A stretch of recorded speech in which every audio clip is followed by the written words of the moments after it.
Good afternoon and welcome, everyone. I'm Maureen Conway. I'm a Vice President at the Aspen Institute and Executive Director of the Economic Opportunities Program. And I'm thrilled to welcome you all to this webinar to talk about our Job Quality Fellowship. Um, uh, we're excited to see the nominations for this class coming in, and we're looking forward to talking more about it. But let me quickly just start to give you an overview of what are we going to do in this hour that we have. So first, I'm going to give you a little just overview of our logistics. Then I'll go through some of the background of the Job Quality Fellowship. Then I'm thrilled that we're going to get to chat with two of our Job Quality Fellows, and I'm not going to call them former because once a fellow, always a fellow. So Bo Delp and Nidhi will be here with us. And then we'll really be wanting to spend a lot of time on Q&A with all of you. The webinar is really meant to sort of give you the information that you need about the fellowship now. So we're hoping to spend the bulk of time on that. There is a Q&A button at the bottom of your screen. So at any time during the webinar, please do put questions in there and we'll get to them as we can. We want to give a special thanks to the W.K. Kellogg Foundation, the Cerna Foundation, Prudential Financial, and the Gates Foundation for their generous support of our Job Quality Fellowship. And thanks to all of you for joining today. So on the technology, quickly, everyone is muted, but we'll be handling your questions through the Q&A box. So please put your questions there. We also invite you all to please introduce yourselves in the chat. And also, we know a lot of you work in this space, so please feel free to share any comments, information, ideas, resources that you think folks might find interesting there as well. If you have any technical issues, you can chat to us or you can send us an email at eop.program@aspeninstitute.org. The webinar is being recorded and we'll share the recording on our website after this webinar. So also closed captions are available for this discussion. So if you would like to use those, please click the CC button at the bottom of your screen. Okay, and just to now sort of give you a little update on where we are in the recruitment process. So the nomination process is open. You can nominate yourself or you can nominate somebody else. The deadline for nominations is Sunday, May 18th. You must be nominated to receive an application. So if you're not sure, if you think somebody else nominated you, but you're not sure, just go ahead and nominate yourself. And that way you'll be sure to be in the nomination pool and receive an application. We review the nominations on a rolling basis to determine eligibility. So eligible nominations will receive an application the Monday following when they submitted their nomination, with the first applications being emailed next week on Monday, May 12th. So if you think you should have gotten an application and you didn't, you can always send us an email and check on that. The application itself, the full application is due Sunday, June 22nd at 11:59, apparently, p.m. Eastern Time. We'll be reviewing applications throughout the summer, and the final class of Job Quality Fellows will be announced in mid-September. Okay, so just to give you a little background also on the fellowship itself. So the first class of Job Quality Fellows was launched in 2017, and we were really interested in highlighting a diverse set of leaders who were engaged in practical action to improve the quality of jobs. And in the Job Quality Fellowship, we're focused, I'm going to say, less on fixing workers and more on fixing work. So what do I mean by that? What I mean is that the outcome, the kind of outcome we're looking for people to be working towards is sort of the unit of analysis is the job. We're looking to see how can the job be improved.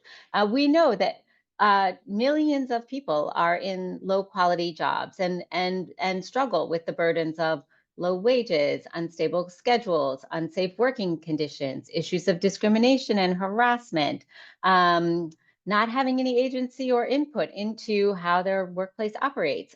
There's a lot of different facets of job quality, but the work of job quality fellows is really about addressing some of those issues and improving the job quality of the job, so that regardless of who the job holder is, that job becomes better and more rewarding and meaningful for the person who is in the job. We recognize that a lot of people focus on work to help people move out of lower quality jobs and into better jobs, and that work is important. But just to be clear, that's not the focus of what the Job Quality Fellowship is working on. So like I said, our interest is really on sort of improving the job and less on sort of improving an outcome for a specific individual or group of individuals. Let's see. Also, I just wanted to say, one of the reasons I think I feel very passionately about the work of the Job Quality Fellowship and job quality in general is because I think that all jobs really can be good jobs, right? It is possible for jobs to be better. We don't have to have so much poverty wage work. There's a lot of different ways that jobs can be improved, and a whole variety of different actors. So we've had businesses that are trying to use better business models to improve the quality of jobs. We have labor leaders who are trying to organize workers and help them have more negotiating power so that they can improve the quality of their jobs. We have people who are in local government. We have people who are in community development finance institutions who are working with their small businesses to try to improve better jobs. We have people who provide technical assistance in economic development or in employee ownership. There's just a whole wide range of things that can be done to improve the quality of jobs. I recently wrote a little piece about job quality and how we think about it and the range of actions people can take to try to contribute to better jobs. So we think that there's a variety of different things that folks can do, and we're hoping to hear from a whole variety of them in our next fellowship. As I mentioned, our first two cohorts were really intentionally diverse, really trying to cover that sort of whole waterfront of folks that could play a role in job quality. Our last cohort had a little bit of a more narrow focus, I would say. Our fellows were focused on this intersection of workforce development and worker organizing and advocacy to advance workers' interests and boost job quality.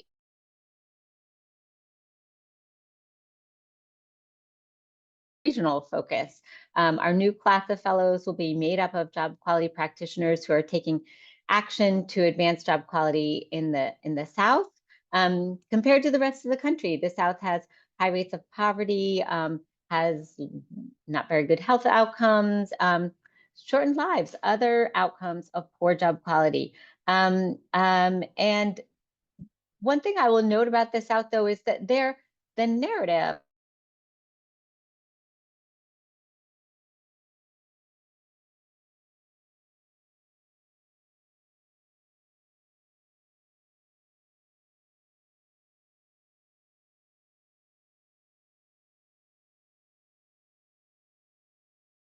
kind of digging in and exploring that and thinking about what are the different ways we could organize things. We're excited to sort of work with a group and sort of co-learn together about how we might do that. So what is the South? We know there's not a single standard. You can use the US Census definition or the Council of State Governments definition as a guide. We really welcome applicants from anyone who sees themselves as based in and contributing towards an improved job quality experience in the South.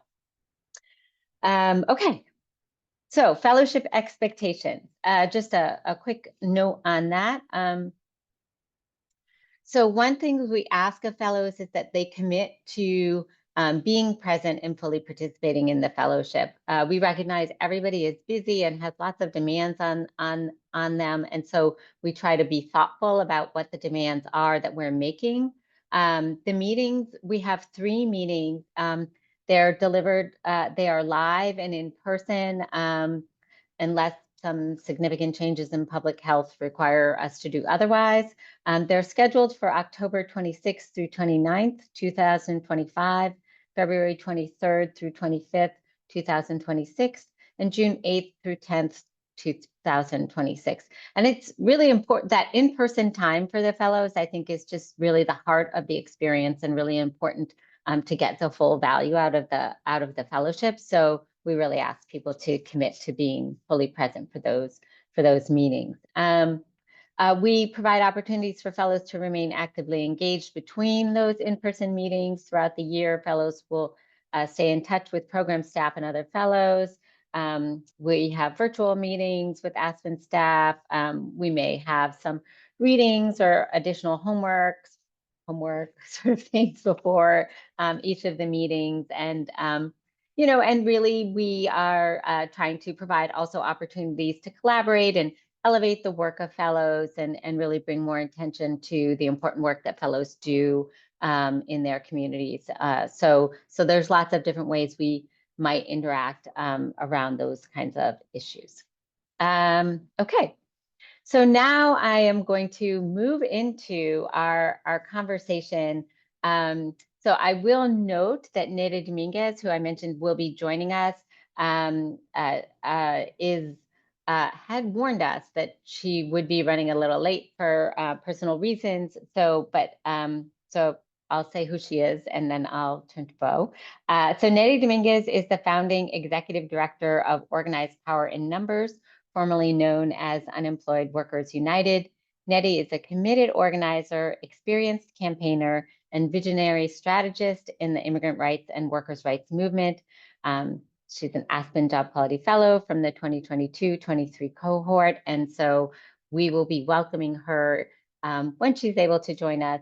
But now I'm going to introduce Bo Delp, who I'm so delighted to see here with us today. Bo is the executive director of Texas Climate Jobs Project, a statewide nonprofit advancing a pro-worker, pro-climate agenda, and dare I say it, a pro-Texas agenda to build the Texas labor movement. And of course, was an Aspen Job Quality Fellow also in the 2022-2023 cohort. So thank you so much, Bo, for joining us today. And just to get started, can you just maybe you can just say a little bit about sort of a little bit about your background and the work you do and kind of what drew you to applying to the Job Quality Fellowship. Definitely. And thank you so much for having me, and hello to all of you. Really excited to be here to talk about this fellowship. It was an incredible experience for me personally, but it was also very productive and beneficial for our organization. And excited to dig into some of that. But just by way of background, I've been in the Texas labor movement for about a decade now. Many years ago, I started out at an organization called the Workers' Defense Project. Some of you may be familiar with it. It is a worker center that is committed to organizing undocumented immigrant construction workers in Texas. And have also been in the labor movement at Unite Here, the hospitality workers union, working for Local 23. For those of you familiar with Unite Here, Local 23 goes from Texas and stretches across the South and includes New Orleans, Biloxi, where the casinos are, as well as Atlanta up through Virginia. And it represents food service workers and hotel workers. And since 2021, I was the founding staff member for Texas Climate Jobs Project, which, as Maureen mentioned, is a nonprofit that's committed to advancing a pro-worker and pro-climate agenda. And we work very closely with labor unions across Texas.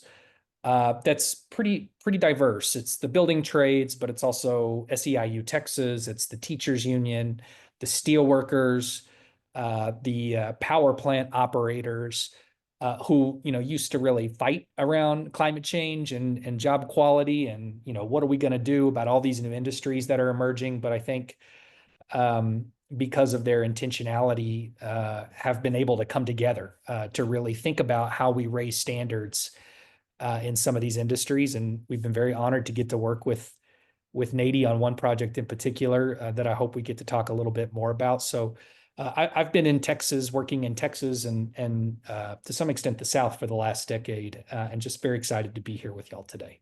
I saw the Aspen Institute Job Quality Fellowship came across my inbox, and I was encouraged to apply. Let me tell you why I decided to do that. I decided to do that because there's a lot of conversations in my work, even here in Texas, but I know across the country in philanthropy around what it means to have a good job. And it turns out that means a lot of different things to a lot of different people, and it kind of depends on what industry you're in. When I was at Workers Defense Project all those years ago, undocumented immigrants don't have access to registered apprenticeship, and so having a union in the traditional apprenticeship route is not really an option for many, like half of the Texas construction industry. And so we had to have these conversations about what does it mean to have a good job if you don't have a union in the construction industry. I hear we had people whose wages were so low they were sleeping at the airport and were being discriminated against. And of course, Texas Climate Jobs Project, we have found that Texas is on the one hand this huge emitter of carbon emissions. It's also this incredible leader in renewable energy, but it's also leading in low quality jobs in things like solar and wind and the supply chain jobs that have been emerging because of the Inflation Reduction Act. It was incredible to get so many people into one room talking about what it means to have a good job and job quality.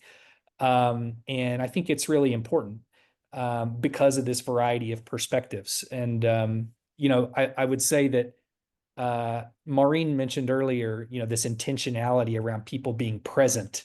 And I really would just echo that. It is incredible to get so many leaders in a room together who put their phones away and turn their laptops off for a little while and really dig into these questions. And I will say for myself, as the person who leads Texas Climate Jobs Project, it really helped evolve my own understanding of what it means to have a good job and to learn from other leaders in other parts of the country that were experimenting with new models of raising job quality, and just getting those very concrete examples from people who are trying new things in order to raise the floor for people. So it was a great experience for me personally. It was a great experience for us as an organization, and I couldn't recommend it enough. Yeah, thank you so much, Bo. And welcome, Nedy. I shared your background with folks before you joined. Thank you so much for joining us today. So I see a couple of things. One that I apparently froze a little bit before. So I think I'm going to ask if people wouldn't mind just if there was something important that I actually said and they missed, if maybe some of my colleagues could let me know specifically what it is people might need me to repeat, that would be great. But Nedy, we were just beginning our conversation, and really thank you again for being here. And I hope that I just wanted to start with just asking you, to sort of say a little bit about the organization that you lead, but also what drew you to applying to the Job Quality Fellowship. Yeah. Hi, everyone. Can you hear me? It froze for a little bit. You okay? Okay. Yeah, I'll share just a little bit about Organized Power in Numbers. We originally were named Unemployed Workers United, and we launched during the pandemic on Labor Day of 2020. And our original plan was to talk to unemployed people online and support them through applying through unemployment benefits, but fight for more, right? In that moment, so many of us were feeling the whole floor be shaken out of our feet. And there was so much need in our communities. And from the beginning, we decided to focus on the Sun Belt, the Southeast and the Southwest for many reasons. But one of them was just like the deep disinvestment for many generations from government, philanthropy, where we also know and acknowledge so much of the progress in this country has actually come from those regions and the long history of organizing there. And so we really wanted to figure out a way to move as much as we could resources into that region for the work.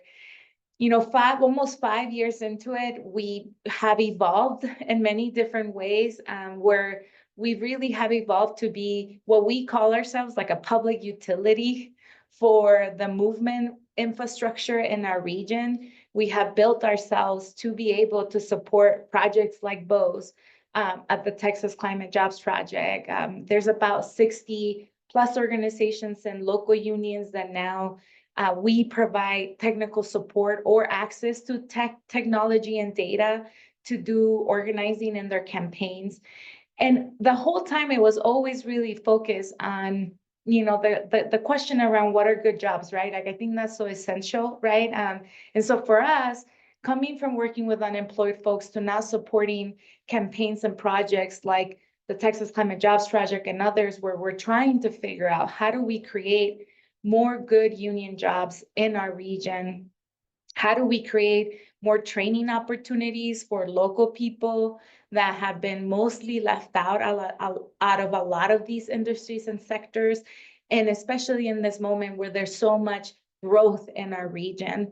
And I don't think it's a coincidence that it's happening in our region, that it's happening in Texas and North Carolina and Arizona.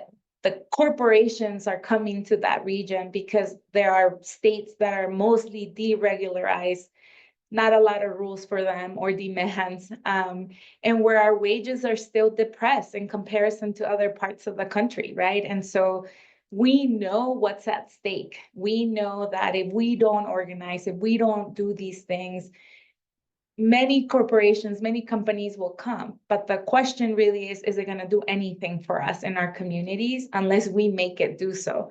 So that's what we do. And applying to the Good Jobs Quality Aspen fellowship, honestly, when I first saw it come through my email, like Bo and other people kind of reaching out and saying, have you looked at this? You should consider it. At first, I really felt like a fish out of the water for even thinking about it, because I had never thought about our work from the lens of workforce development only. Like, of course, that was always part of the question, right? And like part of the many things that we had to consider.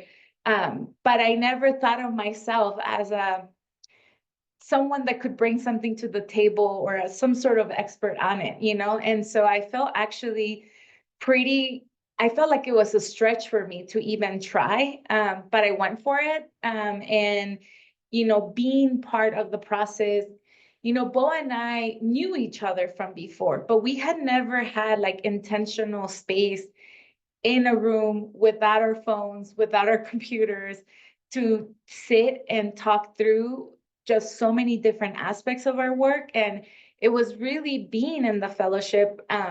You know, at least this is my side of the story. Bo can tell you his. I really do feel like it was the fellowship that made that space, that then made it so that we can connect in this different way that we had before, and then figure it out that actually we could help each other, right? That we were in the same region, we were trying to answer the same questions, and that we had some things that could be helpful to the great work that Texas Climate Jobs Project was already doing. And so we've been really lucky, honestly, to be able to help out and support and make it be real, and very proud of the work that they have accomplished, that collectively we have accomplished in Texas. So I encourage folks that are in the webinar, if you're sitting there like, I don't know, like, I don't think of myself as an expert on workforce development, that you are in your own way, and that we need more of you and our voices in this region, because it's the region where so much growth is happening, but it's not looking like a benefit to our communities, and we need it to be. So Yeah.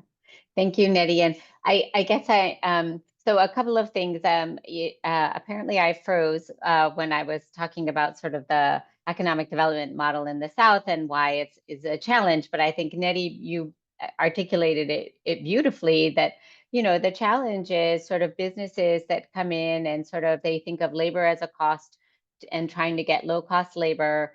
It's sort of this low, as well as cheap environmental resources and no regulations on that side too, right? And that's just been and I understand, like I've spoken to lots of folks that do economic development in the South, and it seems like it's always this, what I feel like is really a false trade-off. It's like either we take crummy jobs or we get no jobs at all.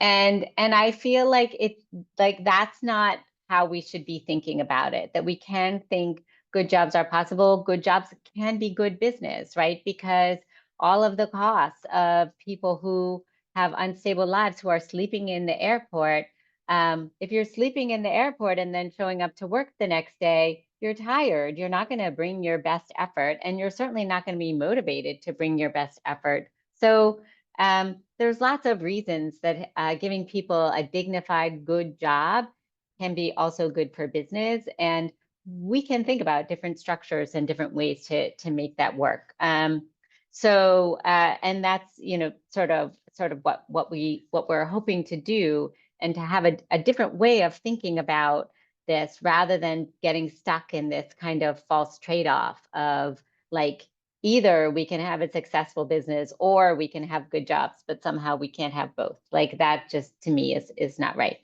Um, and honestly, if we get good jobs, like I feel like that should be our leading indicator of a successful economy, not business profits. But anyway, uh, and you alluded, Nidhi, I think a little bit to the partnership that you and Bo have. And one of the questions I saw also come up in the chat here was, to describe a little bit about the curriculum of the fellowship and what happens. And so I can say a few words about that. That we do a variety of things. We bring in guest speakers. And I'm going to mix up other fellowships and your fellowship, so I'm not going to say too much about that. But we do a mix of things. We might give you readings and then, sort of have some group discussions around them. We might do some sort of practical problem solving around specific issues that one of the fellows might present, or things like that. We might do some work together on imagining a shared statement around jobs, or a shared policy idea that we want to think about advancing, or things like that. So there's kind of a mix of sort of like reading and thinking together, some bringing in external resources and people, and some sort of, workshopy problem solving kind of things, like I guess I would say. But I feel as I describe that doesn't really describe sort of like the experience of the fellowship and why it's meaningful. So I'm wondering, Nettie and Bo, and either of you can jump in first, how you would say sort of what stands out to you in terms of the structure of the fellowship experience and what was valuable about it. Yeah, I think there are some very specific things that stand out to me. I think to your point, Maureen, and I think maybe we can talk a little bit about this. Like I think just the partnerships that emerged from being able to share with each other about some of the projects we were working on and noticing overlap. And the readings were really critical conversation starters. We would have readings around job quality and what that meant and how to think about what it means to have a good job. And it was, very generative in terms of all of a sudden we were talking about our work specifically, and then we noticed overlap. And from there, I think real partnerships emerge. And so just from a very practical perspective, not being high up in the clouds about it, but from a very practical perspective, we went from kind of the theory of a good job to how are we trying to manifest that in our work, and how can we work together. So I think that is really what stands out to me the most, is just how these conversations with people in different parts of the country led to ongoing collaboration. I think was really, really beneficial. Yeah, I would only add to that. I felt like you all were very open and flexible to also kind of meet the moment from our own reactions to the setup and curriculum. Like I remember clearly, I'm not sure if it was the first gathering or the second, where we were broken into groups, and then one of the groups came out like, we really need to talk about like the standards, and like if it's not a union, what's in the middle of it. Because in the room we had people like Bo and I who are come from organizing, but you had people that only come from training or business owners themselves. And it was for me, it was the first time in a room where I was in the room with like a company CEO or someone that, you know, does the HR for a large company. And now we're having these conversations. And I really felt you all were open and flexible, that when you felt there was like real agitation and like something happening in the room, you're like, okay, let's just pivot to that. Clearly, that's the conversation we should be having. And I really appreciated that. I think that sometimes that could actually like kind of kill off the synergy happening in the room. And you all really were great at feeling that and listening to us. Yeah, thank you, Nidhi. Yeah, I think that is the sort of, generative tension that we want to sort of lean into when we find those places where it's, you have that. I feel like that's where you can really also, start to deepen understanding of like how different actors kind of come to a particular issue. So I appreciate you bringing that up. Maybe you both could tell everybody a little bit about the partnership, sort of, I mean, you knew each other before, but you kind of cooked up this work together during the fellowship. So maybe you could tell us a little bit about sort of what you kind of were able to do together and the role you think the fellowship played in helping you envision that and move that forward. Yeah, I'll start, but maybe, definitely fill in the blanks. I remember a very specific conversation that Nadine and I had on the way to dinner with the other fellows. I think we were in DC. I don't recall that was where that one was, and we were on our way to dinner. We were just talking about each other's work in a casual way. So at Texas Climate Jobs Project, we were, trying to figure out how to capture what we intuitively knew about some of these clean energy industries. We had been hearing from workers, they weren't getting treated right. People often get paid by the piece, like per solar panel that you install. So you work as fast as you can. And by definition, there's no shade on a solar project. People are overheating, they're getting sick, they're having to go to the hospital. Texas is the only state that doesn't require workers' compensation insurance coverage. So if you do go to the hospital, you're often on your own paying out of pocket for your medical bills. So we had all this kind of like anecdotal, intuitive data, but we wanted to have, an academic report that really started to detail this. And we knew we wanted to go out into the field and survey people about working conditions. But then Nady was like walking me through what they do as an organization. The word you used earlier was like the public utility for movement organizations. And, how Nady started talking about all the ways that,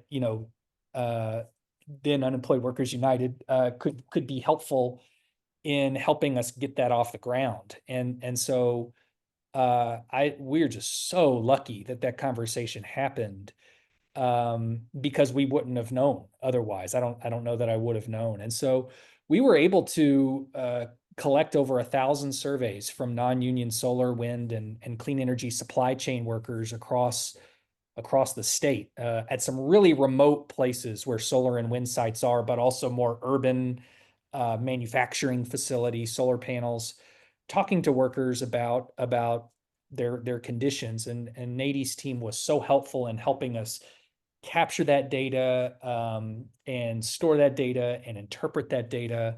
We worked really closely with Cornell University and put that report out. And it's been, really important in terms of shifting the conversation. I think a lot of people in Texas often assumed that a green job was a good job or a better job than, and it turns out that's just not true. And in fact, some of these working conditions are really just worse than some of the more traditional energy jobs, and that's not a good thing. And so the kind of last piece to this is that Harris County, under the Inflation Reduction Act, won where Houston is, won $250 million to implement their portion of what's called the Solar for All grant with the Environmental Protection Agency. And across the state, cities and counties are installing community solar and putting solar on public buildings and on county-owned land. And we got the strongest labor standards in the country on that Solar for All award.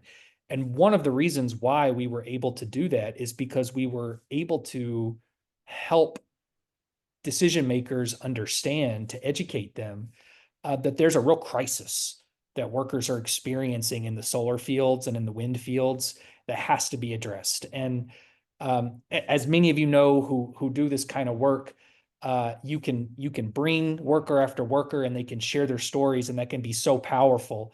And for some decision makers, for some politicians, sometimes it's really important for them to have a report from Cornell University that says, like, it's not just this one person. 70% of solar workers that were interviewed don't have health insurance. And so I think that was a transformative moment in our ability to do that. And that work is ongoing, but we're really proud of that. And that partnership really emerged from the Job Quality Fellowship. And I'm really grateful to Aspen Institute and to NADI for all of y'all's support on that.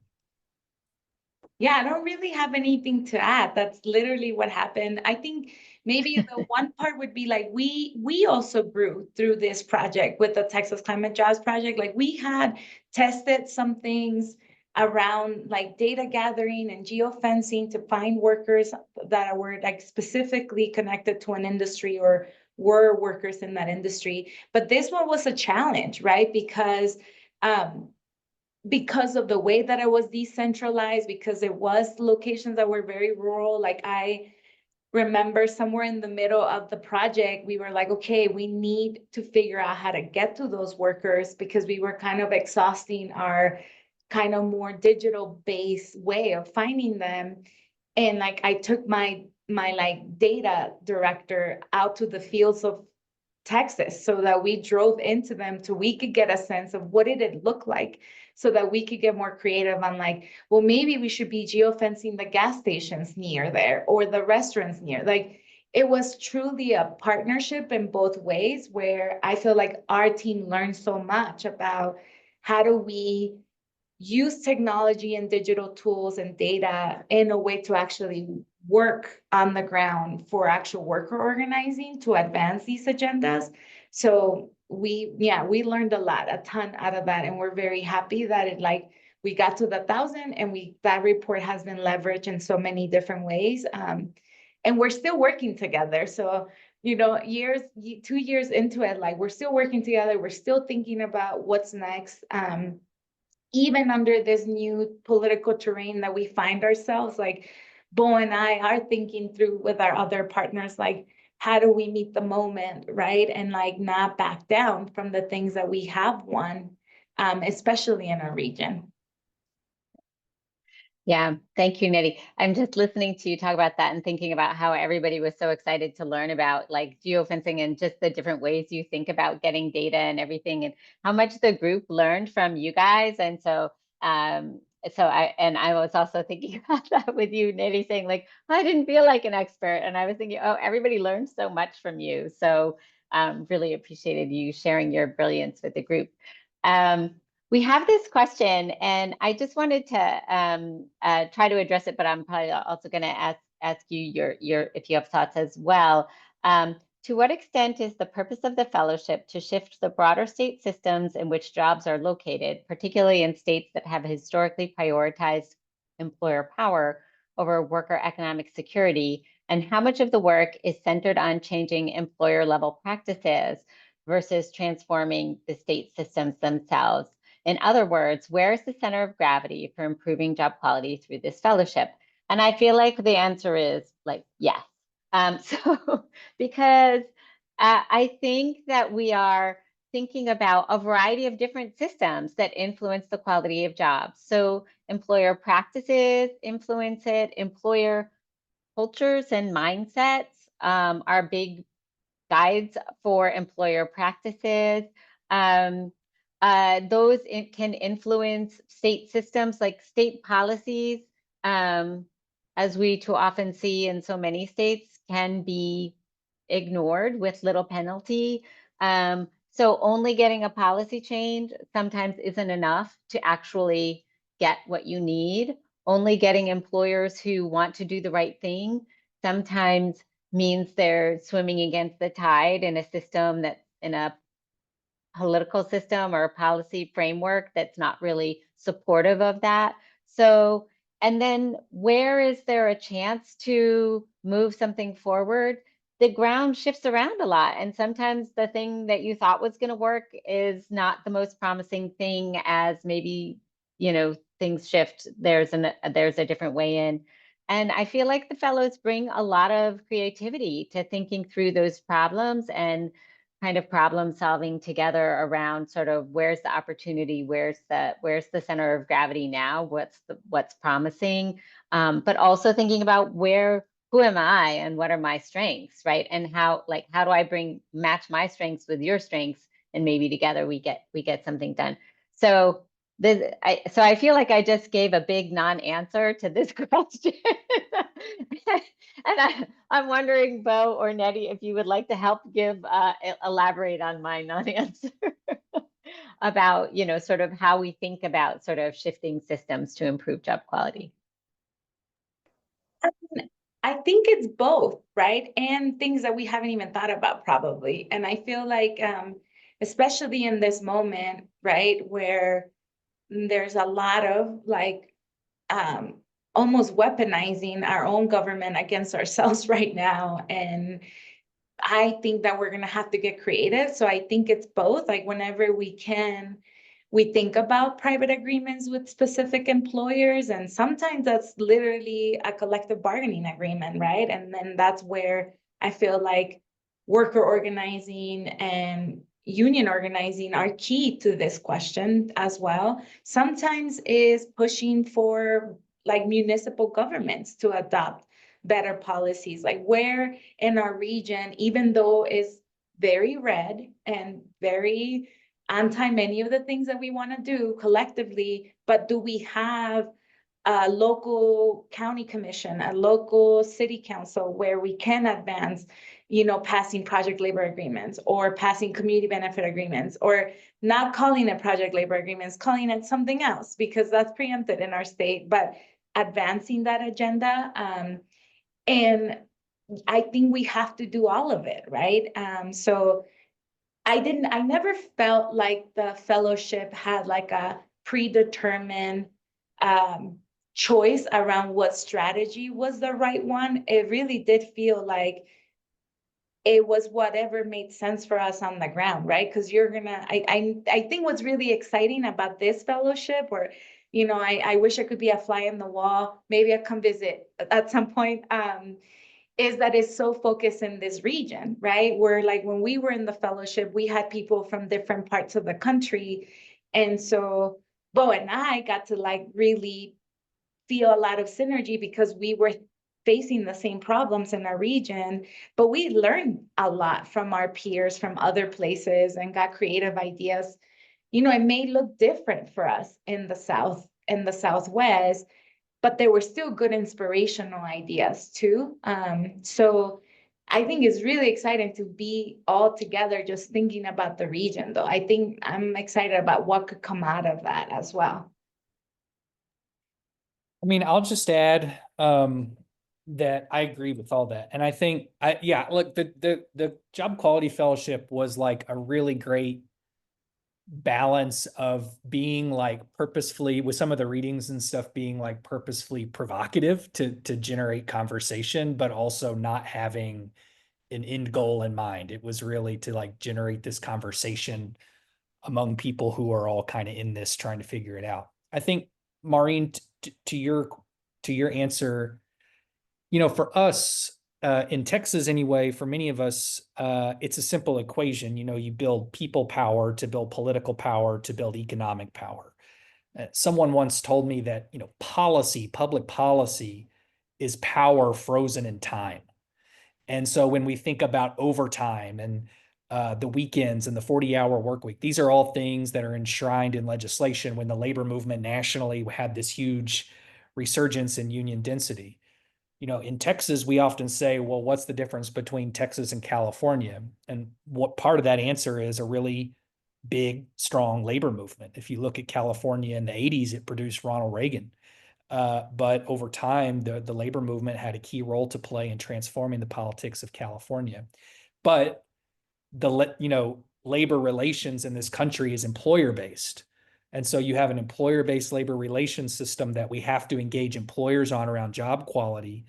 But when you think about the labor movement, and I mean that very broadly, not just unions, you have to sort of engage around policy. Policy is this kind of power frozen in time. So it's both. And I'm just very, very excited that the focus is on the South. I know for those of you that do work in the South, how many national convenings and conversations have you been a part of where it's like, we could do this and we could do that. And it's like, okay, I'm going back home to where they ban books. So I'm going to need something a little different here.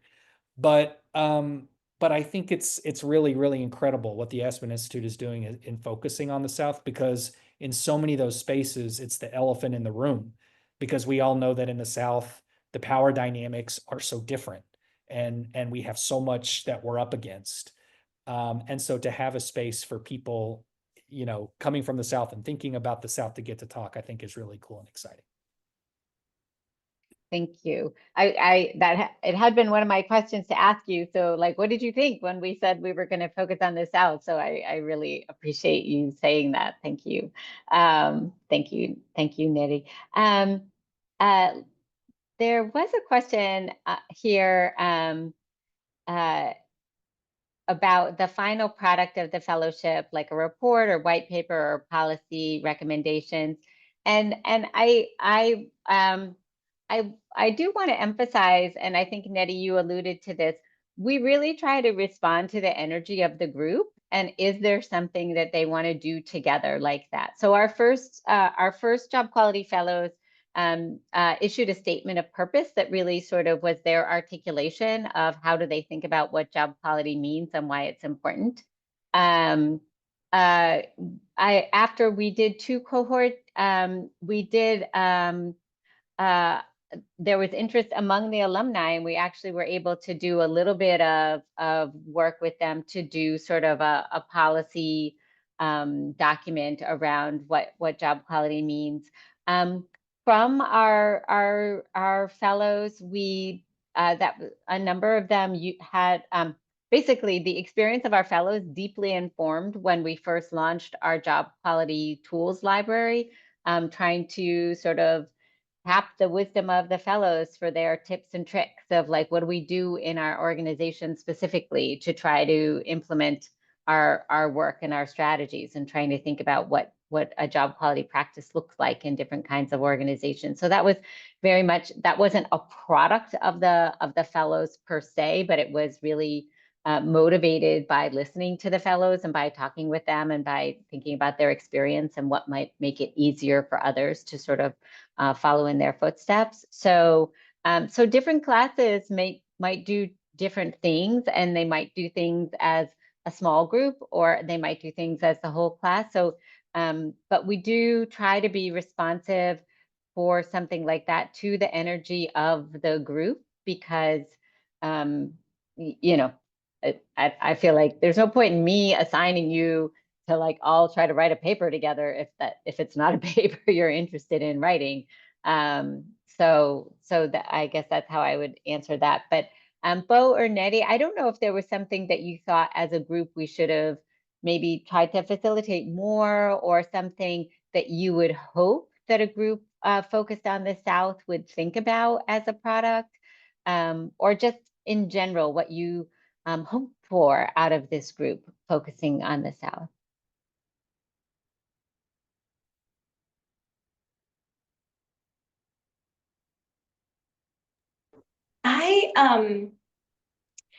If I'm remembering correctly, and I may not, so please tell me, Bo or Maureen, I feel like the decision to do the white paper, I think, was a little bit agitated by the organizers in the room, because I'm just gonna be really transparent here. I think if I remember correctly, we really wanted to put what we had discussed and the agreements that we had come to in some form, shape or form, because we did have people that work with big employers in the room.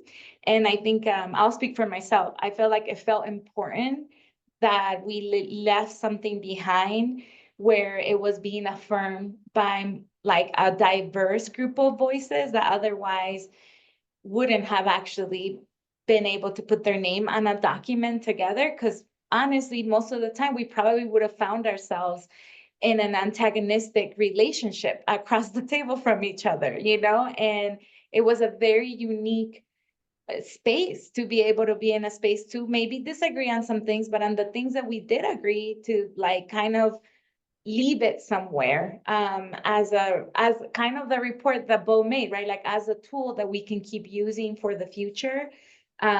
So I don't know if I really have any ideas of like what this group will feel inspired or be moved to do. I imagine, just because of like the dynamics that we face as organizers, as practitioners, as people that want to just do this work in our region, we're constantly being given tools that are not useful to us, like Bo said. So I imagine that some of you will feel the like fire in your belly of like leaving something behind for others. And it may not be a document, like maybe it ends up being like a panel or a webinar or a video or something else. But I just know our people in our region, and I know we're always ready to give and extend our support. So I'm sure something will happen.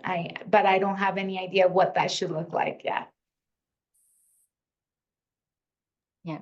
I feel the same way. Yeah, I wouldn't want to prejudice it, because I think one of the cool things is when everybody gets together, it just kind of, it can go all kinds of different directions. And what I would say is, if you do decide to participate and do, the advice I would give is just be open to what it could be and what could come out of it, because I went into that having no idea that I was going to leave with this big, organizational partnership with Organizing Power to Numbers. It's been really cool. So, yeah. Great. Thank you both. So we're coming up to time, and I'm just going to encourage if there's any more questions. I see one more question is, how is progress measured, and during what timeframes, quarters, years, et cetera? How is success defined by the program? And that's I will admit that is a somewhat difficult question for me, in that, and you could probably tell by sort of how I described the change process. So I think there are certain things that that we sort of do in terms of thinking about like who's participating, how successful are we in curating a group that sort of represents diverse perspectives in the way that's appropriate to this situation.